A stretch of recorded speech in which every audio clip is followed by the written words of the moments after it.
late. That's kind of the thing I do. Apparently, I have this thing where I say, "Hey, I'll be there at 8 o'clock." It's like I don't want to disappoint anybody and make them feel like it's going to be longer than that, and then I'm always there like at 8:04. So what I should probably do is I should say, "Oh, I'm going to start at this time," and actually be a little bit more prompt. But thank you guys for tuning in on this. God, what day of the week is it? Thursday. A little bit out of it. Had this kind of cold thing the last 48 hours. It really started to hit after the Texas game, and then yesterday and today just sort of kind of sleepy. But no COVID. It's just a good old-fashioned cold, which is kind of quaint. Haven't had one of those in a few years. All right. Hey, Brett Girl. Hey, Joseph. Thank you all for tuning in. Here we go. It is the 200 level, episode 307, and I called this one Life is Good. And I'll tell you why that's the case. I mean, this goes beyond sports, of course. It's the holiday season. Everyone's in good spirits. But really, when it comes down to what we talk about in this podcast and why I would title this podcast something as simple as Life is Good, it does feel like for Illini football and basketball, we're at this point now where we can sit back and relax a little bit. We can have faith that both of them are going in the right direction. We have a football team that's going to be playing on January 2nd in Florida in what I will always refer to as the Outback Bowl. So that's one thing that I've never been able to experience, the Outback Bowl specifically, but we haven't been able to experience a warm weather, big deal bowl game for 15 years. And it feels like, well, maybe this isn't a one-shot deal, that maybe this is one of many bowl games like this coming up if we think the coach is what we think he is. At least I do. Then there's basketball. And Tuesday night was something else. You know, it was great to see the energy come back. I mean, and this is an anecdotal example of that, but we had one of the most listened to podcasts this year after, to be quite honest, a bit of a lull that started with the Michigan State loss in football and then the Purdue loss. And there was just this sort of doldrums that were kind of setting over things. And I was not able to podcast after the UCLA basketball win to conjure that back up. So I think that as Illini fans, November was this moment of, hey, remember, you know, this high that you're riding can go away very quickly. At least with football, it felt that way. And it was very grounding, very humbling, very maddening for Illini fans because we felt that way all too often. But as we sit here now in early to mid-December and the dust has settled from the football season and the basketball team now has 2 marquee wins and look to be ahead of schedule, it makes you think, well, wait a second. This is all we could really ask for as Illini fans. Of course, we would ask for more postseason success in basketball. I think we'll get that. Of course, we could ask for conference championships in football, and maybe we'll get that, maybe we won't. But if you were to ask me, what do you need from those respective programs, football and basketball? What I would say is, for football, 7-8 wins a year, consistent bowl games. I think we're going to get to that. And if we aren't there already. And then for basketball, I would say consistently competing for the Big Ten and every 3-4 years making a second weekend deep tournament run. And I think we're there too.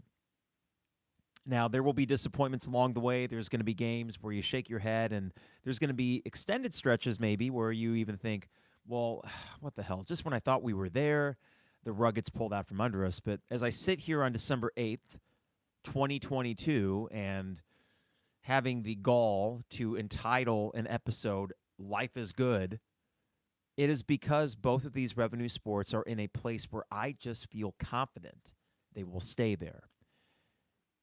Basketball and what we saw Tuesday night, and after we get the sponsors, we're really going to hit that game. I planned on this being like a bowl spectacular, really focusing on the ReliaQuest Bowl, because I had not done one back on Sunday when that was announced. And we'll get to that later in the pod. But when you win against number 2 in the nation, and you do so with most of the college basketball landscape watching you, whether it be the big wigs in the basketball media that were at Madison Square Garden, or just the casual fans that were watching the Jimmy V Classic, which is like a December tradition now. You made some noise. And then with football, you start to see that during the transfer portal process and the coaching carousel, not to say that that's done as it relates to Illinois, but you start to feel more comfortable with where you're at. I mean, to take an example, Jeff Brom goes to Louisville, and that makes a lot of sense. He's a Louisville guy through and through, and this was bound to happen at some point. He took Purdue as far as they could. But even though Purdue beat Illinois and they went to the Big Ten championship, who would you rather be a fan of right now? And easy for me to say with my orange-colored glasses, but I would rather be a fan of Illinois football because they have a coach that looks to be here for the long haul, that doesn't have any sort of home university that would come calling, and the ones that would, like Iowa, if they call Brett Bielema, you hope you're at a place by the time they would where he'd say, no, I got a good thing going down here. So for all the frustrations of the last month, I mean, November 5th was when Illinois football lost to Michigan State, and a lot of the air came out of the balloon with what we thought was going to be this completely nonstop, invigorating fall into winter. Now that we've been able to reset, now that I've been able to kind of look at football from afar and then also enjoy this, I don't want to say meteoric rise for basketball, but I would say earlier than scheduled ascension for this basketball team, it feels really good. And to be able to do this podcast, finally, when both revenue sports are cooking in their own way, that's a good feeling.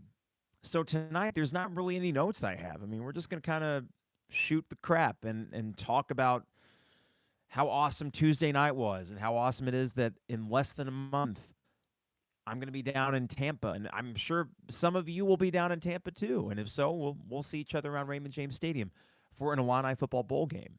And that over the next few weeks, when it comes to football, I'm sure we'll get some exciting transfer news.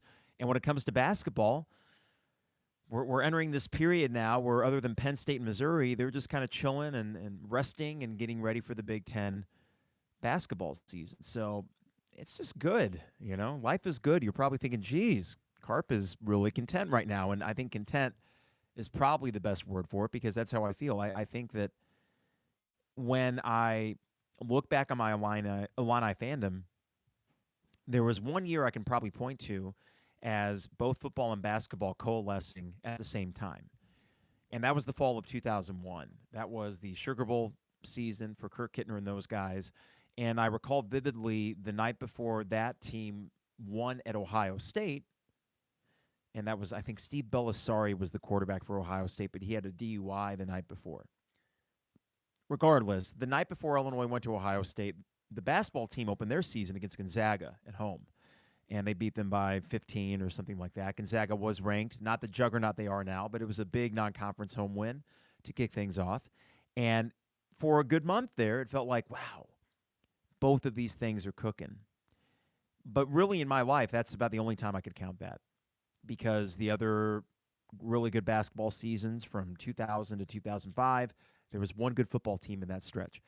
This is that rare moment where you feel pretty excited about both revenue programs. This isn't even bringing up the fact that it looks like Shauna Green might be a hell of a women's basketball coach, that they are going to get votes in the AP Top 25. Now, I will not pretend to be a huge Illini women's basketball fan, but I'd like them to be successful.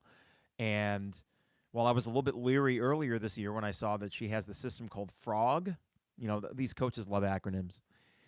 I was a little bit leery, but come to find out, she might actually be a hell of a coach. So things are cooking. Things feel good, and I want to hear from you in the chat thread as well. So let's get to it. Now, before I get too far into this podcast, I want to start by reminding you of our sponsors, DP Dough, online at dpdough.com. They deliver anywhere in Champaign-Urbana. That is dpdough.com. Get a custom zone with any toppings you want, or one of their favorites like the Maui Wowie or the Buffer Zone, online at dpdough.com. Dogtown Heating, Air, and Plumbing. Give them a call today at 217-841-4728. That's 841-4728. As we do get into cold weather, maybe not this week. It's been mild. Next week, though, looks to start trending down.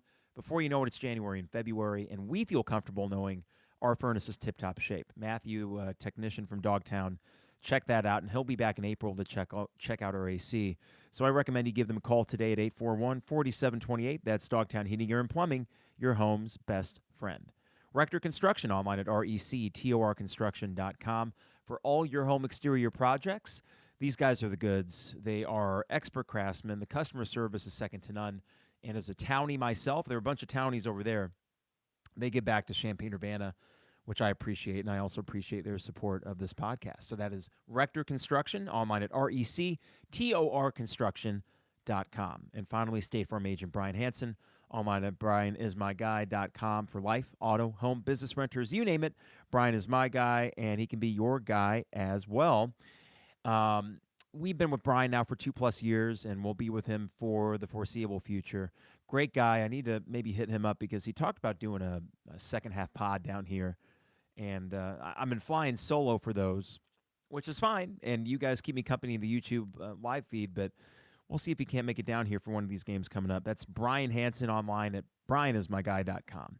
Okay, Illini Inquirer, Champaign Showers Podcast Network. Appreciate them. If you haven't already, we always love the ratings and reviews at Apple Podcast. Maybe Spotify has them as well. And you can subscribe to our YouTube channel, where we are broadcasting right now for our loyal viewers at home. Okay, where to begin here? What I'm probably going to do as I look at... as I look here at the chat thread, there's more football than basketball. So I wanted to start with basketball. Before I do that, like I told the viewers before I started this podcast, kind of dealing with a cold, so just going to take a little bit of agua.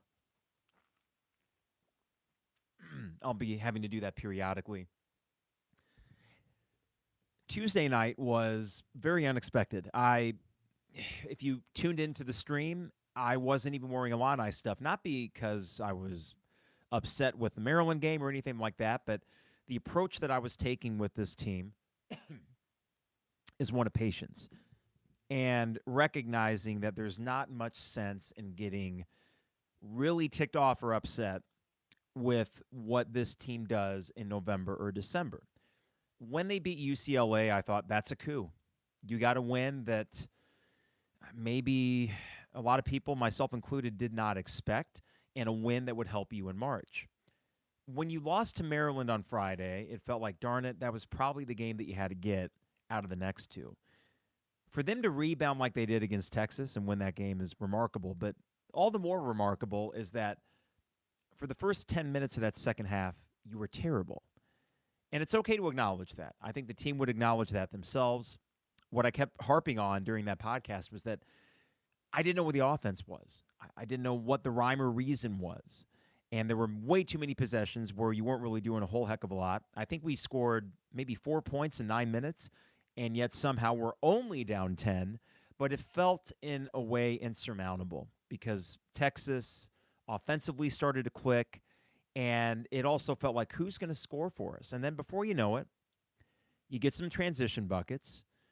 There was that really good, the block from Sincere that went the other way, and then the alley-oop, the layup alley-oop to RJ to bring within 5, I think, at that point. And then your interest is peaked, but I'm pretty sure that not long after that, Texas hit a 3 to go back up 6 or maybe even 7. And it felt like, darn it, they're going to keep you at arm's length because they have too many weapons. Well, then, the last minute of that game happens. You're down 5 with, I think, 30 seconds to go. I mean, at that point, the probability, and I could go look it up right now, but I'm sure the probability of winning at that point, down 5, 30 seconds to go, was like 20%, if that. And then here's Jaden Epps, which I want to spend a couple minutes on him. Jaden Epps makes the 3 that he didn't make against Virginia and he didn't make against Maryland. But even better, you foul them as they inbound it. They miss the front end of a 1-and-1, and I remember that moment, oh my God, this could happen. And Epps gets fouled, the silly foul by, was it Marcus Carr that fouled him? One of the guards, and sends him to the line. And that moment was so much fun because for the first time since the Iowa game, back in, March 7th, March 8th, when we won the Big Ten title, I had that nervous pit in my stomach, but not a bad pit in the stomach. It's the kind that you get when you're really invested in a game and really invested in a team. And I'll say for the first time this year, I felt that kind of emotional investment in this team. You all know I've loved this team from the start. But in terms of really giving myself into it and allowing myself to be that emotional fan, I was going to let that process play out. Well, now I'm back in. You're down to the freshman is at the line, Madison Square Garden, Jimmy V Classic against the number 2 team in the country. Storybook stuff. And not only does he make both free throws, he doesn't touch iron. And then you get the stop, you force overtime. At that point, there was little doubt in my mind, oh my God, we're going to win this game. Because Texas, to me, would have been the team that was shook, and we were the team that was feeling it. Terrence Shannon Jr. takes over, but even with that, back to Jaden Epps, Texas brings it back within 1. And I thought, damn it, you were up 6, I think even 7. It felt like you were this close to putting it away with about 3 minutes to go in overtime. Now it's a 1-point game. Jaden Epps, with a take to the rim, initiates contact, does not get the foul, but it doesn't matter. He gets it off the backboard. You go back up 3. The difference between a 1 and 3-point lead is just, mentally speaking, as a fan, crazy. Because, worst case, all right, they might tie it, but it's completely different when the scoreboard flips and now the other team's leading. That would have felt different. You get some stops, you stretch the lead, you make your free throws. You made so many free throws late in that game. But Jaden Epps is the one that, despite Matthew Meyer and the tremendous output he had, and Terrence Shannon Jr.'s take over in overtime, the story to me is still going to be Jaden Epps. It was totally a community effort. Everybody contributed, but this freshman class, as excited as we were for them, Jaden Epps was the quiet one, right? Ty Rodgers was the Michigan State prototype that we got instead of Tom Izzo, and Sky Clark was the 5-star that we used to see go to the likes of Kentucky all the time. And Sincere Harris was the wild card. But Jaden Epps was the one that was a 4-star, I think, in most services, that was known as a bucket getter. I heard Jeremy and Derek harp on that repeatedly. But he's more than just a bucket getter. There is this intangible quality to Jaden Epps that leads me to believe, and I love hyperbole, leads me to believe he's the likeliest candidate for next great Illini. What I love about this kid is I feel like I'm still figuring him out. He does not give much away with his face and his expressions. He's this sort of quiet, stoic individual. The stoicism, which belies his 18-year-old age. I think he's 18, maybe 19. And what I'm also excited about, as good as he is undersized. So he could be fantastic. But you aren't going to see him on many draft boards, which leads me to think you're going to get him for a considerable amount of time. The keys are his to this program. And I'll get to Sky Clark in a minute. Don't let me forget this, because I know some people now are worried about Sky Clark because Jaden Epps is playing well. Me, less so. But that's the story to me, everybody. Jaden Epps, a special performance, crunch time. We saw the seeds of this. And to have that happen on December 6th? December 6th against the number 2 team in the country in Madison Square Garden. Again, it's storybook. But this is someone that's already coming into his own. And he's played has he played 10 basketball games yet? What are we, 7-2? I think we played 9. I mean, regardless, how exciting is that? I will mention real quick before I forget the Sky Clark thing that I was referencing is after the game, there are people thinking, what is Sky transfers? Way too early to think that. I understand that we're having kind of flashbacks to Adam Miller saying, I don't want to be, second fiddle to Andre Curbelo. Crazy to think you're this good despite losing those 2 guys from that class. And the one you kept was Coleman Hawkins, and he's pretty damn good too. I'm not so worried about that. I think Sky's going to be just fine. I think Sky's still going to be a star this year. I'm not really sure why people are as down on him as it seems if you do a quick perusal on Twitter. This is a freshman. He's uber talented. He will have games that just blow your mind. I don't think he will be as consistent as a guy like Epps, because Epps has this special intangible quality that you don't get many freshmen. But Sky Clark, to me, is going to be fine. And he's going to help you win, I think, a Big Ten title. and he's going to help you make the second weekend in the tournament. Now, what I really liked is yesterday, Illini basketball put out this video. I forget if it was like Everyone Matters or Everyone Counts, or it was a 3-minute video, clips from the Texas win that showed everybody making an impact. And if you think about it, everybody did. Even a Sky Clark that had a bad game still had a big three. Trying to think about anyone else that had a bad game. RJ had a rough game until he didn't. I mean, he was huge down the stretch.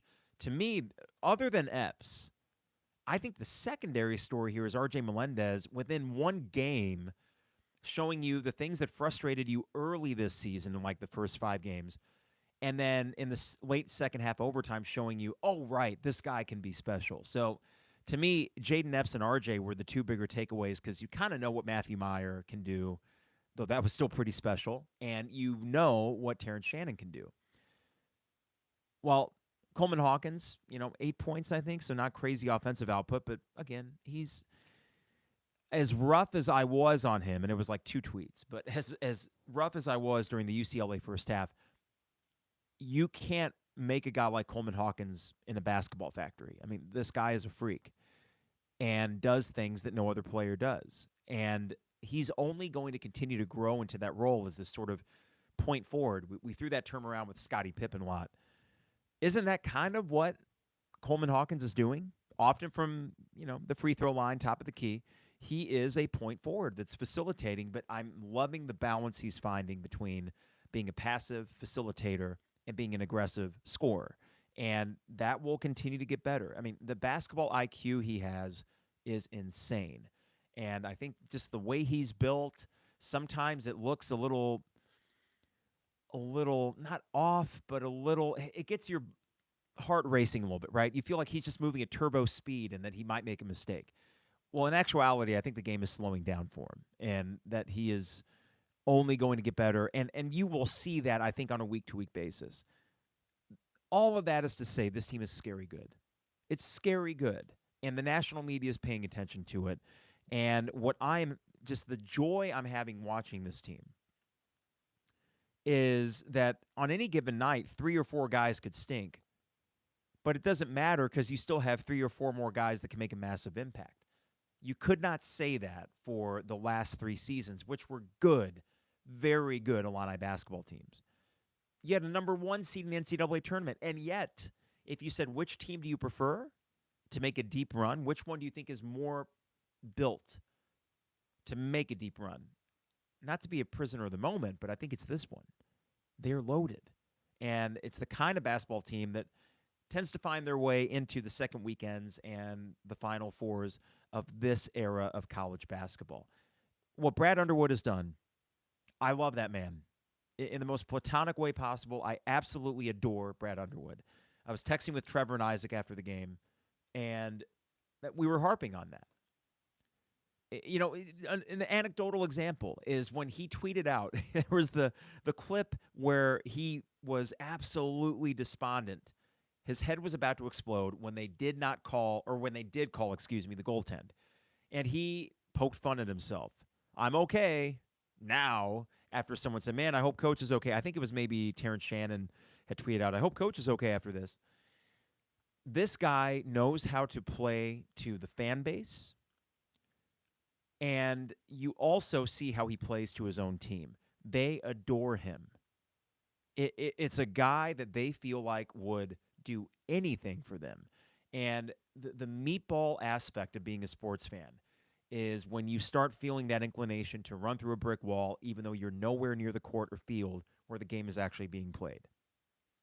And Brad Underwood does that.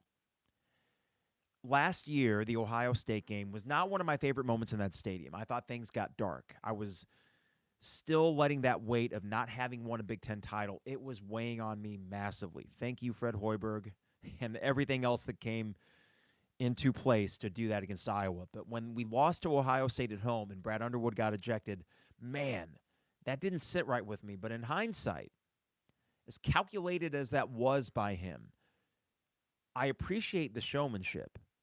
I appreciate the fact that he knows what buttons he was pushing. Because what happened after he got ejected? We damn near came back from like 15, 16 points down. This guy has this, sixth sense that only the great coaches do. And I don't want to get hyperbolic, but we got our guy. We have our guy in Brad Underwood. Last night, I was watching a little bit of that Michigan State-Penn State game. Afterwards, they had Bruce Weber in the studio, and Kara just mixed it up briefly. She said, "Oh, was that? I thought you liked Bruce Weber." And I said, "Well," she's like, "Oh, wait, sorry, Bill Self." And I said, "Yeah, Bill Self to me was the guy, but I think we have our guy now." So it's, calling this Life is Good, this episode, is also due to the fact that you have two coaches in the revenue sports that you're like, oh, yeah, he's our guy. They get it. Underwood and Bielema understand that Illinois, and even Underwood with an Illinois basketball program that is historically good, we still have this underdog chip on our shoulder because we don't have that national title. He gets it. So he plays into that. It's not contrived, I don't think. This is a guy that had to work his way up the ranks for like 30 years, far longer than most. And now that he's got this chance, just like Bielema getting a second chance here, it does feel in many ways like a perfect storm and a perfect setup for both of them. Not to get too wordy about Brad Underwood, but okay, so let's see here. We have some things to get to in the chat thread, and I'm going to go back towards the top. I see there was more football things here. Going to start here with basketball. David asked, it was a great win for us, but how would it be ranked as a collapse for Texas?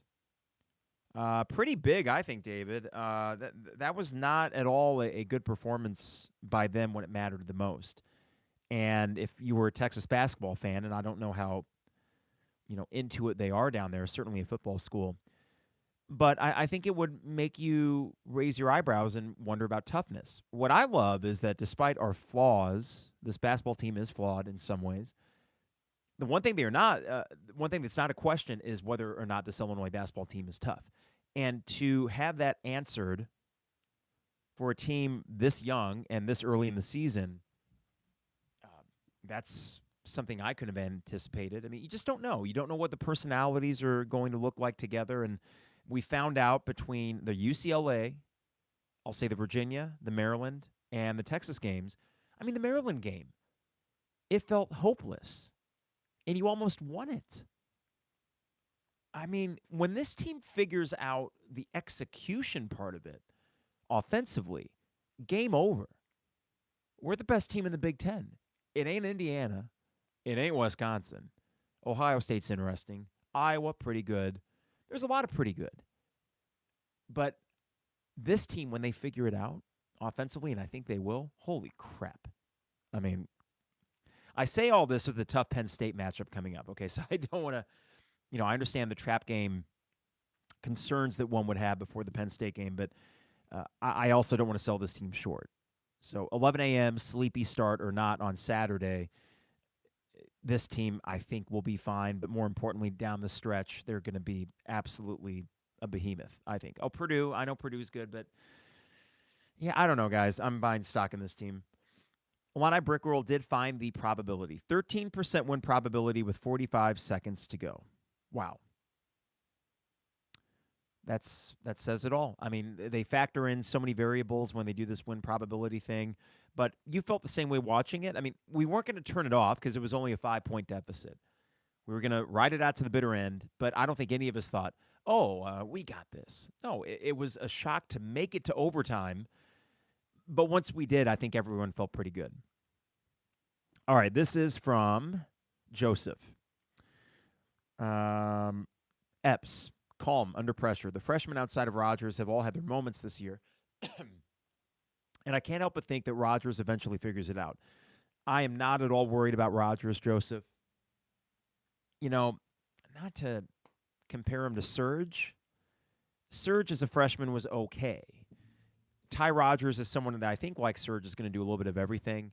You can't teach his size. You can't teach, I think, his skill. But offensively, he looks so lost that it's just making him not the easiest play. I think he'll be fine. I'm not worried about it. But also, I'm glad that I didn't jump the gun too early and get a Ty Rodgers jersey because I think the Sincere Harris jersey might be the one I'd pick up first. Okay, Big Tota. I think Rodgers will figure it out. I saw he's 4th or 5th on the team with assist. That's pretty good for limited playing time. He does seem to have a pretty high IQ, Big Tota. I think that will start to show up in the stat sheet a little bit more. This is from another one from Joseph. Sorry, just had to get some water there.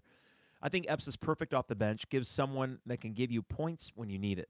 I love the starting lineup, and I love the second unit. Let's call it Joseph. And Epps is the key guy there. So you aren't changing this. He's not going to start over Sky Clark. I don't think no matter what.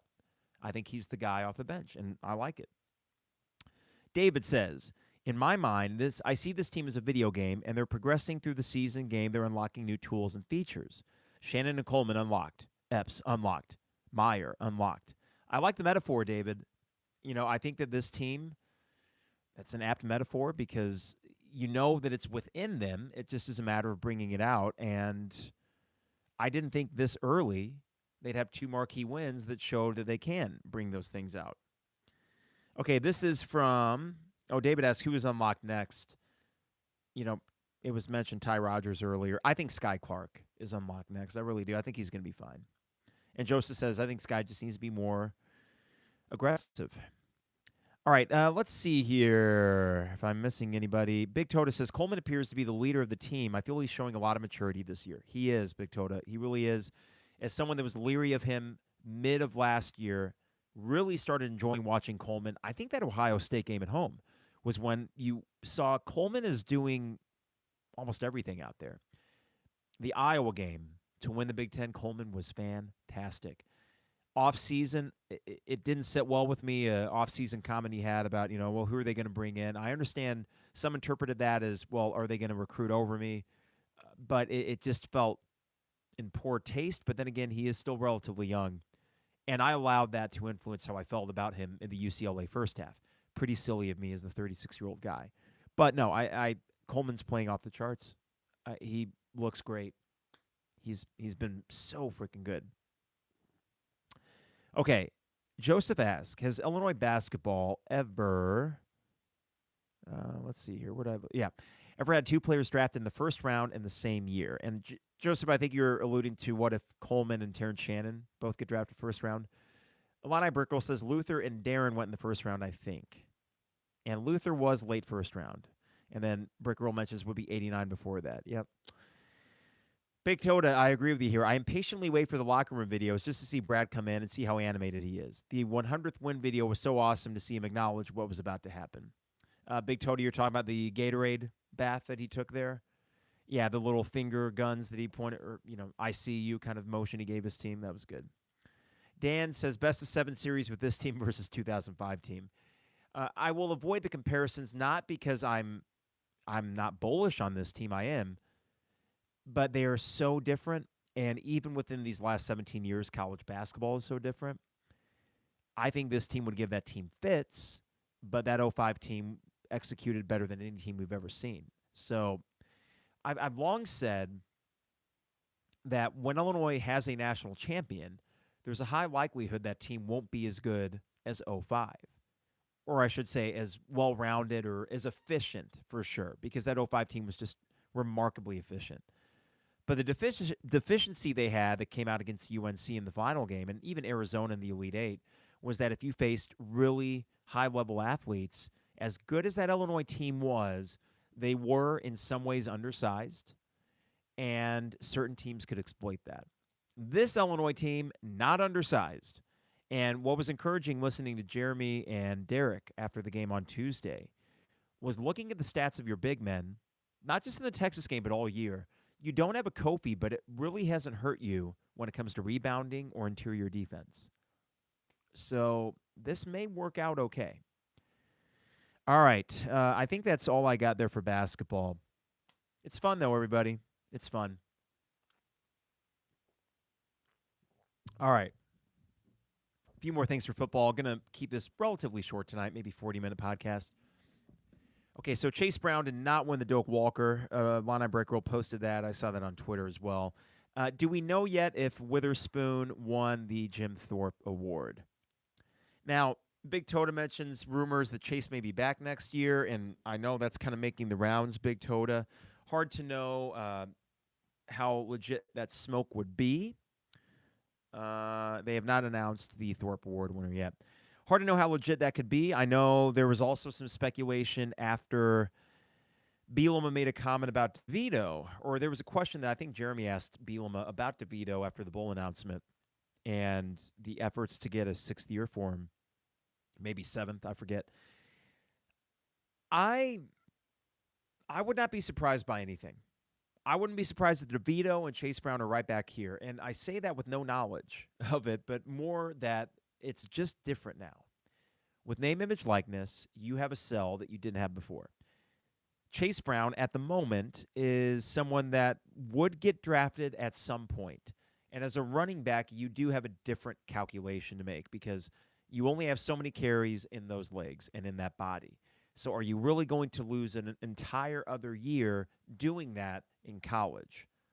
However, the sell to bring him back would be name, image, likeness money, where he would likely make more than he would as a third string back on an NFL team. And I don't mean to slight him, but we're probably looking, he's not a starter in the NFL, at least not yet, second or third string. And we're looking at a mid to late round draft pick.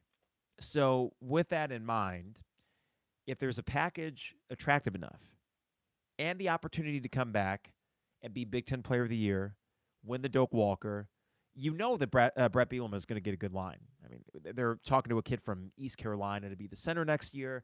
You know they're going to find their way to another good offensive line, maybe even better than this year. Why not? You know, I mean, we'll let it all play out, and I think we'll know by early January who's going and who's staying. But I love how name, image, likeness seems to have coalesced with when you finally get two coaches that get it. And fortunately, both of them are not too leery about using those resources. I know Underwood isn't. And it's kind of funny to hear Jeremy and Derek very openly talk about, yeah, well, Matthew Meyer's here because the name, image, likeness package. And I'm curious how big that was. I personally love it because these players at that level should be making money anyways. So good for them and good for us as Illini fans because now there's no illegality to it. And we have such a crazy fan base that we'll ante up. We would ante up. I mean, if there was some GoFundMe for bring Chase Brown back, I think we'd raise a lot of money pretty quick. So I'm not at all going to discount that rumor. I think that I think it's a possibility. I think it's a possibility for some of the other guys. Johnny Newton probably not. You know, he's looking at a second, third round pick maybe. I think Randolph comes back. I think Coleman comes back. This idea that you're going to lose a bunch, maybe if you weren't or did not feel as established with the head coach. I get the feeling a lot of these guys, seeing the progress they made already under a year or two with Bielema, why wouldn't you want to come back if you can get a little bit of money as well to make it worth your while? This is from, I mentioned the DeVito thing, and Joseph says, I wonder if he wants another year. That's one thing to think about. And it seems like the DeVito buzz is going all over too. So, yeah, I think DeVito would want to come back. Well, he's not a pro quarterback, but he's pretty damn good at college. And to be able to slot in a DeVito, a quarterback next year, takes the edge off. Now, there is the concern. I think, Joseph, you mentioned this. Or Big Tota, excuse me. You don't want to miss a chance at a good transfer quarterback waiting on waiver news. Of course not. I would hope that they can be fairly quick with it. Yeah, that's a juggling act, but I trust that Bielema would not allow this program to get hung out to dry.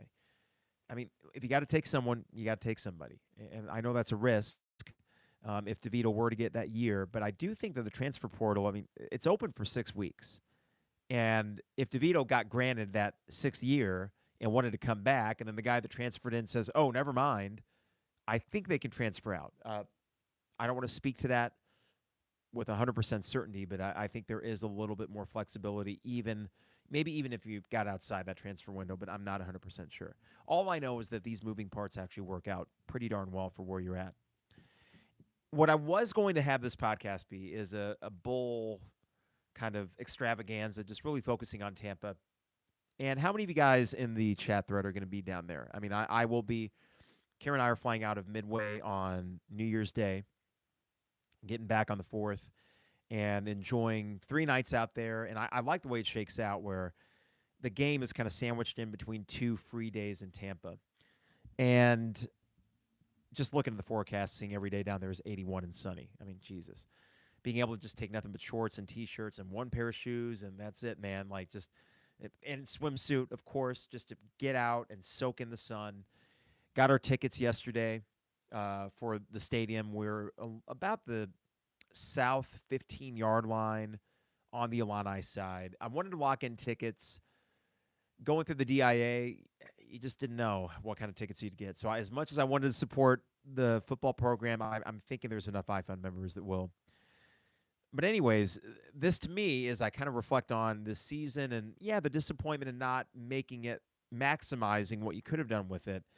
The end result is a winnable game against a Mississippi State team that's already seeing some transfers go out, including I think Dylan Thompson was a running back that transferred today, and in his good farewell tweet said, Coach Leach didn't think I was tough enough. It's like, okay, not all is probably well at Mississippi State. Listen, Mike Leach is a mercurial individual. People think he's so funny. I think he's kind of a doofus.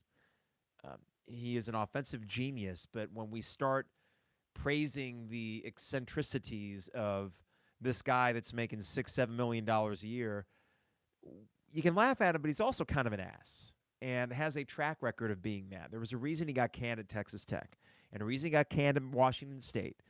And like a lot of these coaches, complete retread. Mississippi State knows that he wins enough games to keep their fans feeling okay. But does he scare you like a red-hot South Carolina or Brian Kelly at LSU? No. I think it's a great opportunity. It's an SEC school that I think you can beat. And I also consider the fact that this Illinois team, the way things went in November, they might just want it more. I think there is this sense of unfinished business, and we didn't get the Big Ten title game, so I don't know. This is our last game. We're going to make it count. We'll see who maybe doesn't play other than Witherspoon. I think everyone probably would. And I expect a very inspired effort. Why not? So Mike Leach, not a fan, but also a fan that we are facing off against one of his teams. Now, famous last words, maybe. He could have his offense ready to go, and they could just torch us, but somehow I don't think that's going to be the case. All right, let's see here. We do have a few of you guys that are going down to Tampa. And Big Toda, not a Leach fan either. Lonnie Brickroll says, Leach had a temper tantrum on the sideline, folding chairs so players couldn't sit and screaming obscenities. Of course he did. This guy has a track record, and it's so weird because when Bielema was hired, there was this unspoken, there was baggage. And I still am trying to figure out what that baggage is. I think at Arkansas, there was a recruitment that got a little bit shady. Oh, God forbid. When it comes to treatment of his players, I've never seen something like that about Bielema. So that to me resonates far more than, someone got a little bit dirty on the recruiting trail. I think it had to do with an Ohio State recruit that Bielema kept recruiting after he signed. Maybe something like that, but that doesn't bother me all that much. And Joseph says, it seems like most guys are playing, a little worried about Spoon not playing, especially against a guy that loves to throw. True, Joseph, but I also know that I think their top wide receiver or their number 2, he opted out or transferred. So we'll see. I'm rooting for attrition from Mississippi State. I'll be honest. I'll take the easiest route possible to 9 wins. And it's not going to be that easy because it's an SEC school, but I will take any advantage we can get because in November, everything that could have went wrong did go wrong. I'm hoping for January, everything that can go right does go right. In December and January for this football team. All right. I think that's all I got. I mean, I don't know how I was going to stretch a whole podcast into 40 minutes of bull talk. I mean, well, listen, this is what we have this month. I'm going to the game Saturday, so I won't do a podcast because after that, Karen and I are doing some Christmas shopping and getting some good, tasty food and just enjoying a wintry weekend. So I'm hoping Saturday is relatively uneventful, that you just take care of business. Doesn't need to be a whole lot of style points. Get that first Big Ten win. And, yeah, this is a good good time to be an Illini fan, hence the title, Life is Good. And I came into this podcast with not any particular notes to go over, but I hope that my positivity exudes out there through your speakers, through your computer monitor, however you're listening or watching to this podcast, because from the get-go, getting into sports radio and doing this podcast, the goal, or the hope, I should say, was always to be able to cover things when they were good. And we're at that point, and I'm not taking any of it for granted. I'm enjoying every bit of it. So I hope you are too, and thank you all for tuning in and watching. I'm going to get out of here because you can probably tell my nose is starting to fill up a little bit. This darn cold, pesky, but it's on the way out, so that's the good news. I want to thank DP Dough online at dpdough.com for all the best deals and prices, dpdough.com. Also, State Farm agent Brian Hansen online at brianismyguy.com. Life, auto, home, business, renters, you name it. Brian is my guy. He can be your guy at brianismyguy.com. Dogtown Heating, Air, and Plumbing. Give them a call today at 217-841-4728. Dogtown Heating, Air, and Plumbing, your home's best friend. And Rector Construction, online at rectorconstruction.com for all your home exterior needs. RectorConstruction.com. For Illini Inquirer and the Champagne Showers Podcast Network, appreciate it. Appreciate you, YouTube viewers. Thanks for tuning in on a Thursday evening. Going to go watch a holiday movie upstairs, have some popcorn, chill with the dog. This time of year is great. It will be 100% great for a few things. Beat Penn State, beat Missouri, and keep a lot of guys for football and maybe bring some in. And I think all those things are going to happen. So have a great rest of your night. We will see you probably Sunday for a recap of the Penn State game, which I hope is nice and boring on Saturday morning. And in the meantime, stay safe, stay healthy, avoid this pesky cold like I have, and we'll see you soon, everybody. It is the 200 level.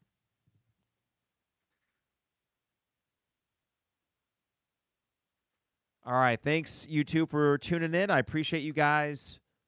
You're a great crew to podcast with. You're basically the co-host. You help me with programming and things to talk about. So thank you guys, and we'll see you soon. Bye, everybody.